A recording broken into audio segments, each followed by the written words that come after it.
और भी है, आपको शायद इस महीने में दो चीजें एक साथ मिलती हुई दिखाई दे रही हैं। इट मीन्स आपका करियर भी स्टेबल दिख रहा है और आपको कोई एज अ बहुत अच्छा, जिसे कहते हैं ना कि एक लॉन्ग लास्टिंग स्टेबल कमिटमेंट भी दे रहा है। एज अ रिलेशनशिप हो सकता है आप किसी के साथ बहुत लॉन्ग टाइम के लिए जुड़ने वाले हैं। एक प्रकार से कह लीजिए बहुत समय से आप लोग एक दूसरे को जान लिए, पहचान लिए और अब आप दोनों रेडी हैं इस रिश्ते को एक नाम देने के लिए, जिसे हम कह सकते हैं हो सकता है मैरिज। ठीक है, तो आप लोग मैरिज करते हुए दिखाई दे रहे हैं, कमिटमेंट आपको मिल सकता है, या तो हो सकता है इसी महीने में आप शादी भी कर रहे हैं अपने मन चाहे इंसान के साथ। ओके, एंड नाउ जो सिंगल है हम उनकी बात करेंगे। सिंगल के लिए यहाँ कहा जा रहा है आप अगर सिंगल हैं तो सिंगल से मिंगल हो सकते हैं। आपके जीवन में कोई नया इंसान आ रहा है, ये इंसान आपके इर्द गिर्द है। हो सकता है इस इंसान को आप ऑलरेडी जानते हैं लेकिन आपको पता नहीं था कि ये वही इंसान है, और हो सकता है ये इंसान आपको ऑनलाइन या फिर ट्रैवलिंग के माध्यम से या फिर किसी सोशल मीडिया प्लेटफॉर्म पे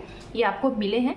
इन्हें बहुत कम समय में आपको ऐसा लगेगा कि आपको इनसे बहुत ज्यादा स्ट्रांग एक बॉन्डिंग सी महसूस हो रही है, जिसके साथ आपको वक्त कैसे बीतता है आपको पता ही नहीं चलता कि क्या कैसे हो गया।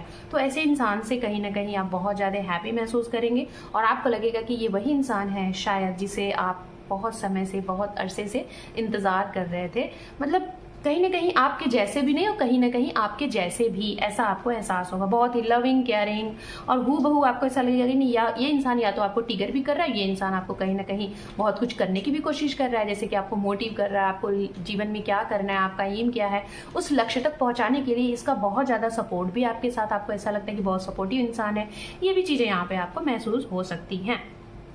एंड अब हम बात करेंगे उनके लिए जिनकी सेपरेशन, जिसका मैंने बताया कि आपके साथ कुछ मतलब सही चीजें नहीं हुई हैं, आपको जजमेंट चाहिए, जस्टिस चाहिए। तो सबसे पहले हो सकता है आप मैरिड हैं और इस मैरिड रिश्ते में किसी तीसरे की वजह से, वो भी खास तौर पे कोई दूर का है जिसकी वजह से आपके इस रिश्ते में प्रॉब्लम आई, आपका रिश्ता शायद सेपरेशन जोन में चल रहा है, मैं जहां तक देख पा रही हूँ चल रहा है। तो आपको इसी चीज का चाहिए कि या तो आपको जस्टिस मिले, या तो आपका यूनियन रिकंसिलेशन हो, या तो ओवरऑल चीजें खत्म हो जाए। लेकिन कब खत्म हो आपको हर एक चीज जाननी है, क्यों, आखिर कैसे, क्योंकि आपसे शायद बहुत सी चीजें छुपी हुई हैं। सो डोंट वरी, वो चीजें आपको जरूर पता चलेंगी और इसी महीने में पता चलेंगी। शायद सामने वाले आपको कुछ चीजें बता देंगे या तो आपको ऑटोमेटिकली वो सारी चीजें पता चल जाएंगी। तो पहली चीज तो ये। दूसरा, ऑलरेडी अगर आप रिलेशनशिप में हैं, आप लोगों की फाइट चल रही है इसी तरीके से किसी तीसरे की वजह से, खास तौर पे कोई फ्रेंड सर्कल हो सकता है या फिर कोई स्पेसिफिक पर्सन तीसरा हो सकता है जिसकी वजह से, खास तौर पे मेल पर्सन की एनर्जी यहाँ ज्यादा आ रही है। अगर आप फीमेल हैं तो मेल की तरफ से प्रॉब्लम मुझे ज्यादा दिखाई दे रही है, ये भी लग रहा है। तो आपको कुछ ना कुछ चीजें जरूर पता चल जाएंगी जिसकी वजह से आप कहीं ना कहीं फुल सेटिस्फाइड हो जाओगे कि हाँ अब आप रेडी हो इस रिश्ते से मूव ऑन करने के लिए, या फिर डिपेंड ऑन यू कि आप